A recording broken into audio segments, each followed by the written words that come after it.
Hi everyone, this is Patricia Lemoine, vlogging from the Surviving Eating blog on HealthyPlace.com. So today I wanted to talk to you about something that I think is actually really neat and that you will probably get a lot of satisfaction and fulfillment in either discovering or maybe just talking about it with some of the people around you and thinking about it on your own. So it's really important. It's actually instrumental for me in my recovery to connect with like-minded individual and to take action in my own community as an eating disorder survivor, as someone with lived experience with bulimia. I would say that connecting with people who've been there and also connecting with people who, are currently struggling and that I can give peer support to, as well as connecting overall with, as a private citizen, with either organizations, government bodies that can take action and ask for my support as someone who is, out there in the community, makes a really big difference in how I feel about my recovery maintenance, because I'm in that stage. If you've read my previous posts, on the blog that Jess and I write, we have stories that are parallel, with our eating disorders, and we're at different stages, of recovery. But I think that the one thing that we both have in common on this blog is that we're making our way, through life as eating disorder survivors, and it can take many different shapes and forms, like recovery. And one of the things that is really important, I think, is that if you've been given a second chance, a second shot at living a healthy and happy life without, the struggle of ED, it's important to give back. So yes, recovery is a choice, and it wasn't easy. It's not like it just happened. And when I say given a second chance, what I mean is that if you were fortunate enough to have the right support, the right network around you, and to yourself also, do the hard work, it should count for something. And I think there's great ways that you can help people around you. So why get involved in your community? First of all, as a private citizen, we often think, there's nothing, what will it do for me to take action? Sure, to write a petition, to add my name to this, to write a letter to my, member of parliament here in Canada, or to get involved, at different level of Congress in the States, if that's where you're at.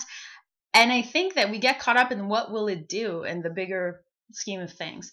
And you know what? I think that you have to be a little bit selfish perhaps and realize that it might not change things overnight, bigger picture, but baby steps will make a difference in the long term.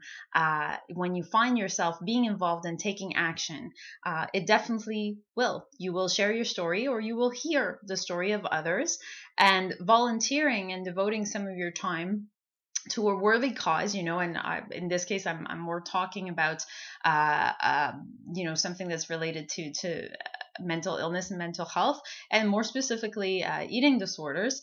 It will connect you with like-minded individuals, people that have either struggled with the disease the way that you have, the way that I have, or it will make you connect with people that have similar struggles with other diseases and other diagnoses. And there's great comfort in being able to talk to a group of people who absolutely knows where you come from, and who can see that in my case, I consider that I can greatly benefit from giving peer support, and it helps me stay on track. You will see that you probably share some of the values and outlooks on life. If you've shared the same struggles, you probably share the same outcomes as well. If you've actually decided to take action in a positive way to make your life better. So I would really encourage you for that reason. And secondly, I would encourage you because, as I've mentioned before, you can absolutely make a difference in your corner of the world.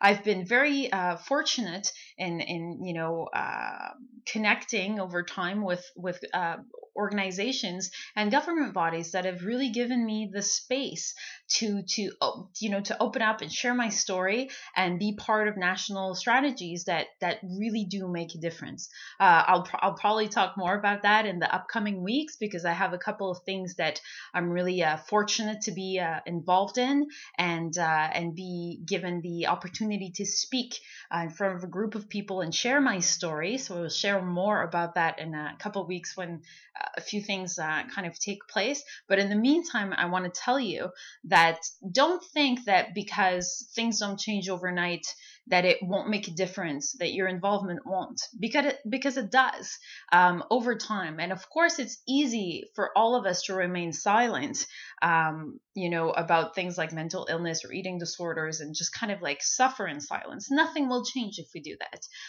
It's very easy to ignore silence, but you can't really ignore X amount of voices that are standing up. And sometimes, and in my case, I'll leave you with that. I think that if you've made it, and if you've gone past your struggles, you have a responsibility in helping others, get to that point and cross that bridge. So I hope that you actually share some of your success stories with me. Please write comments, write to Jess and I. It's always a pleasure for us to read you. And I hope you have a wonderful beginning of spring or spring break, I think, as it's turning out in the next few weeks. So we'll speak soon, and I hope that you're doing well in your recovery story. And please feel free to share your comments with us.